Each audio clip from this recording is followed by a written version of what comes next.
2. President Tinubu has a country to govern and he has exercised his power under the 1999 Constitution as amended. President Tinubu has a duty to preserve the corporate existence of Nigeria. He won't allow any part of the country or state to descend into chaos.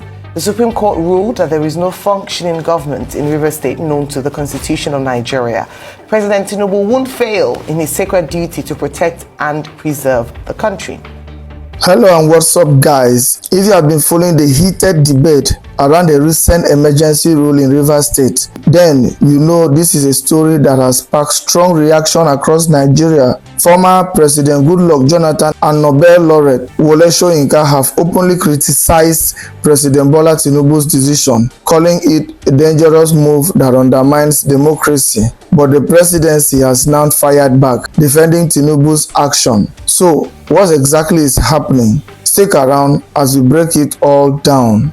By now, many of you have seen the viral video of former President Goodluck Jonathan criticizing Tinubu's handling of the Rivers State crisis. His main concern that suspending democratic institutions in the state could damage Nigeria's international reputation. Jonathan described it as a clear abuse of power by those involved. What is happening in Nigeria today regarding the situation in Rivers State is like an Indian proverb that said that if somebody is sleeping, really sleeping, you can easily wake up that person. But if person is pretending to sleep, you find it difficult to wake up that person.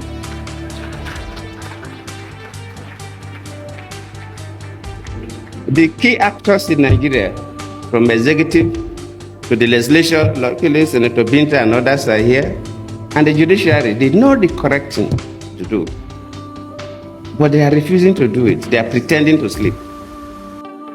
And waking such a person is extremely difficult because the person knows the right thing. The clear abuse of offices, clear abuse of power, clear abuse of privileges, cutting across from the three arms of government, from the executive to the parliament to the judiciary. And I always plead with our people that whatever we do affects everybody. Where a government functionary can dictate to judges what judgment they will give. No man brings his money to invest in that account because we are taking a big risk. So whatever we do affects everybody. And if we must build a nation for our children and our grandchildren, no matter how painful it is, we must strive to do what is right. But he wasn't alone in this criticism. Professor Soyinka also condemned the move, calling it a betrayal of federalism. He believes it centralizes too much power in the presidency. The question is actually a few days old. And I was watching what action will be taken by the House of Assembly, by Senate, and even by the affected politicians in Rivers State, whom I expect to be in the court by now. Because above the above the president himself, there's the law. And I expect those who are affected to take the primary step. Let me confess that I was surprised at the ease with which this emergency law, that step, was applauded and passed. And then the critical question, even within the powers of a president on a democratic dispensation, there are areas of discretion. And you're quite right to point out this wholesale suspension of everything to government. I think that's an over excessive response within the rights and the powers. We're assuming now, let's say that the president is constitutionally right, but within his powers, there are also areas of discretion, and I think that the wholesale scuttling of the democratic existence in the rivers was excessive. I think it could have been managed much better, much more economically.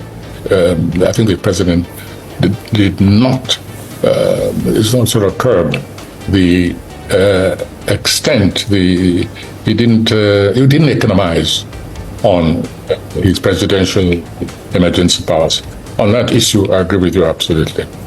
there's an issue of the Constitution. Is the president's action constitutional? And I hope the affected politicians, governor and representatives, that they test this all the way up so that we get a clearer picture once and for all. Instead of running around in circles from regime to regime, it should be possible by now for one to be able to say confidently that this action is illegal, is unconstitutional, or otherwise. So for now, I think we can leave it to the constitutional lawyers to guide us. Now, the next question is it politically wise? In my view, this takes us on a slippery slope. It's not what I would have liked to see happen right now with all our struggle to attain a federal structure. The spirit of it, in my view, is contrary to the spirit of federalism. Now, I speak very carefully and deliberately, because this does not vitiate maybe the rightness of the action. It does not establish the wrongness. But with my commitment to a genuine federal structure, when an event like this happens, I say we're back on the slippery slope. And I hope that it is tested all the way, because as I've said, we've been through this before under different regimes. It's either we have a decentralized federalist structure, or we have a quasi-dictatorial, whimsical kind of government which just panders to the political leaning of whoever happens to be in charge at the moment. So that's my take on it. Obviously, I'm going to go deeper and find out just what on earth has been going on in the real estate that led to this, what I consider an unfortunate step in our federalist journey. Now the presidency has responded. Temitope Ajayi, the senior special assistant to President Tinubu on media and publicity, has dismissed these criticisms. In a statement, he said, former President Goodluck Jonathan and Professor Soyinka are respected statesmen. Like many Nigerians, they are entitled to their opinions. But President Tinubu has a country to govern, and he will not allow any part of Nigeria to fall into chaos. Ajayi also claimed that the Supreme Court ruled there is no functional government in Rivers State and that Tinubu had to step in. But is that really the case? Let's take a closer look. First, there is no official Supreme Court judgment that says Rivers State has no functioning government. And even if such a ruling existed, how does that justify removing a democratically elected governor, his deputy, and all elected lawmakers? Instead, Tinubu appointed a sole administrator, one man who now controls both the executive and legislative branches in the state. Goodluck Jonathan also raised a key point about Nigeria's global reputation. He explained that many Nigerians believe visa rejections and the weakness of the Nigerian passport are due to fraud and scams. But he argues that is not the real issue. He says the world sees how Nigeria's leaders abuse power and ignore the rule of law, and that is why the country is losing credibility on the international stage. Jonathan used an analogy saying you can't wake up someone who is pretending to be asleep, meaning the leaders in Nigeria know the right thing to do, but they deliberately choose not to do it. This cut across all arms of government, executive, legislative, and judiciary. This brings us back to Tinubu himself. Many of the things he once criticized as an opposition leader are the same thing he is now doing in power. Back then, he spoke about democracy, transparency, and good governance. But today, critics say he is doing the complete opposite. Look at the economy. For example, when Tinubu's party, the APC, came into power, Nigeria's GDP was close to $500 billion. Today, it has dropped to around $200 billion.